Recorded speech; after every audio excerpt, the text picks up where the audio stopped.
Bonjour à toutes et à tous. Eh bien aujourd'hui je voulais vous partager, suite à un rêve que j'ai fait il y a quelques nuits, une prise de conscience que j'ai eue sur ce que j'appelle le syndrome du vilain petit canard. En fait, lorsqu'on désire quelque chose dans la vie, quoi que ce soit, quand on désire une personne, quand on désire une chose, quand on désire un état, et que on a l'impression qu'on produit des tas d'énergie et des efforts pour acquérir cela, pour l'obtenir. Et puis qu'on a beau redoubler d'efforts, en fait, on n'y arrive jamais. Et on se demande bien pourquoi. Surtout que quand on regarde à l'extérieur, quand on observe les autres, il y a des fois on se rend compte que les autres le vivent. Ce que nous on aura envie de vivre, ou ce que nous on aura envie d'avoir, ils l'ont.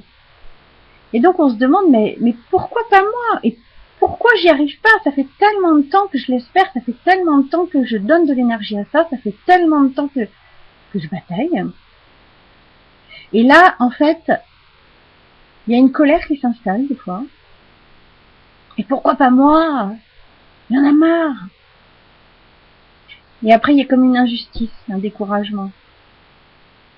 Et puis je me suis interrogée sur ces états intérieurs, la colère, puis l'injustice, le sentiment d'injustice. Et en fait, j'ai trouvé un enfant blessé à l'intérieur.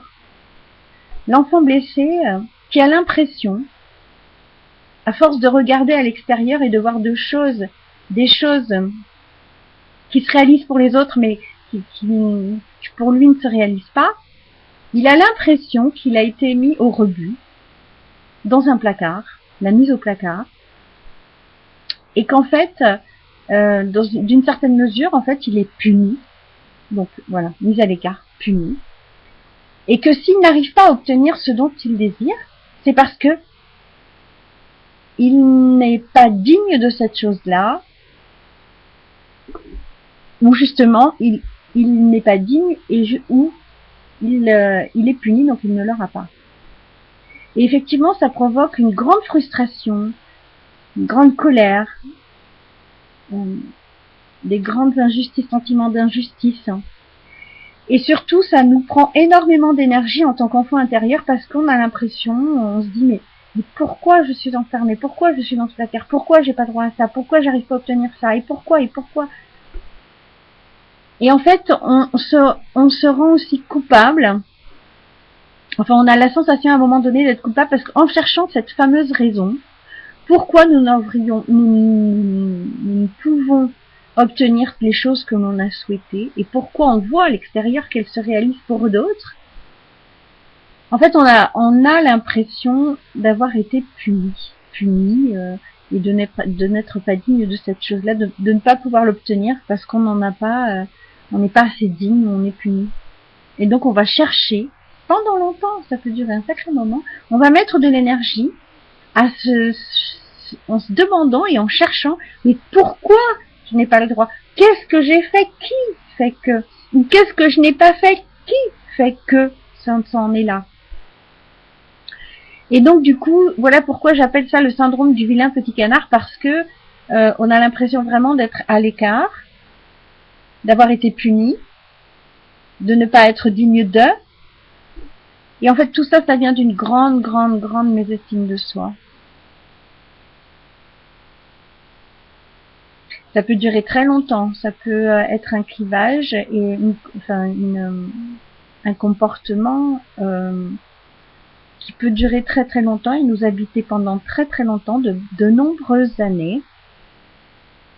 Et bien jusqu'au moment où moi j'ai fait ce rêve et je me suis dit, mais en fait, je me suis rendu compte de tous ces états que j'avais déjà étudié, on va dire ça comme ça, d'une façon au niveau du mental, au niveau du cerveau, étudié la question, entendu parler, lu des livres là-dessus, senti des choses moi-même, mais en fait je n'avais pas pris conscience. Pris conscience, pour moi, ça veut dire intégrer dans toutes mes cellules. Hein, c'était resté au niveau du conscient, enfin au niveau du cerveau, mais pour moi ça n'était pas passé dans toutes les cellules, c'est-à-dire que c'était juste une réflexion, mais pas une intégration. Et du coup, je me suis rendu compte que cette sensation, elle prenait énormément d'énergie dans la vie, parce que je pense que c'est une blessure qui est due à comment on appelle ça, à un clivage ou quelque chose qu'on nous a appris, qu'on n'était pas assez digne d'eux, qu'on était trop ceci ou pas assez cela, une façon d'être éduqué par la société, par la famille, par les codes.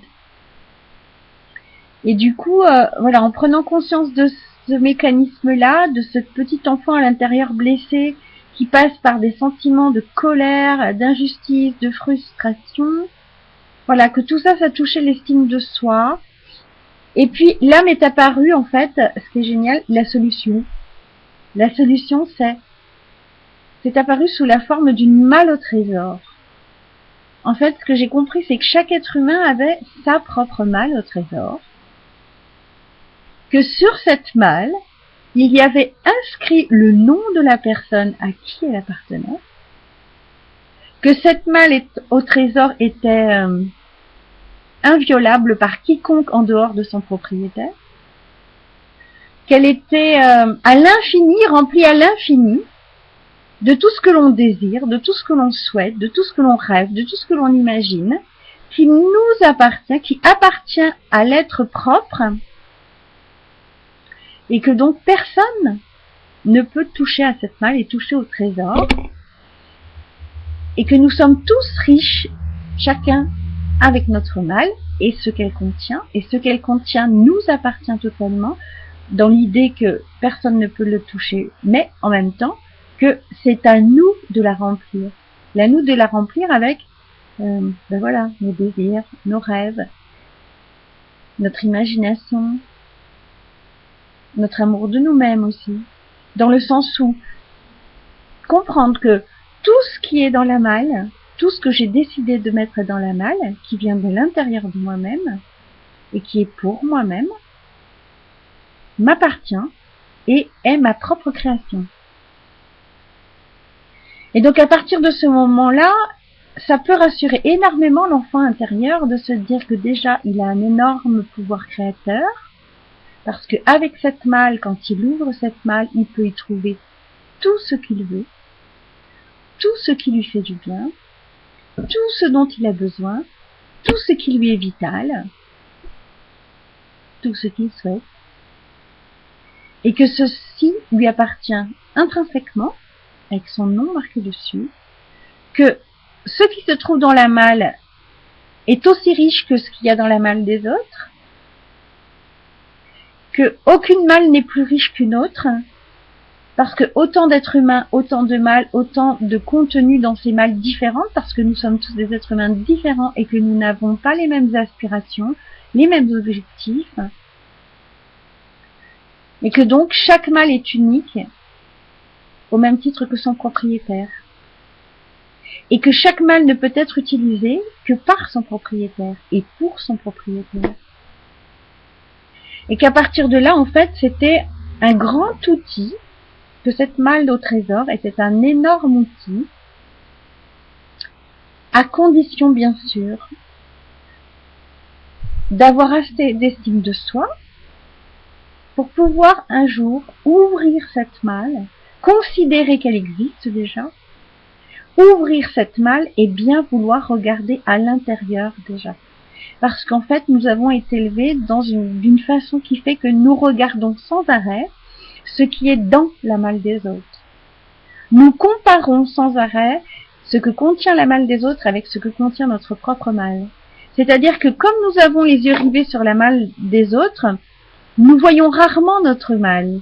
Et nous ouvrons rarement notre malle et donc nous utilisons très rarement ce qu'il y a dans notre malle. Enfin voilà, c'était donc cette prise de conscience du syndrome du vilain petit canard qui part d'une sensation de colère, de frustration, d'injustice, de punition également, qu'on se retrouve dans un placard, oublié de tout et de tous, et peut-être même de l'univers, alors qu'en fait, la malle est à côté de nous, nous pouvons l'ouvrir à n'importe quel moment. Elle nous appartient, notre nom est marqué dessus, et elle contient tout ce que nous pouvons désirer, tout ce dont nous avons besoin, tout ce qui nous est vital. Encore faut-il pour ça vouloir bien se prendre en considération, s'aimer assez, se respecter assez, pour arrêter de regarder dans la malle des autres, et bien vouloir accepter que notre malle est aussi merveilleuse que celle du voisin. Et bien voilà, portez-vous bien, et que la vie vous porte.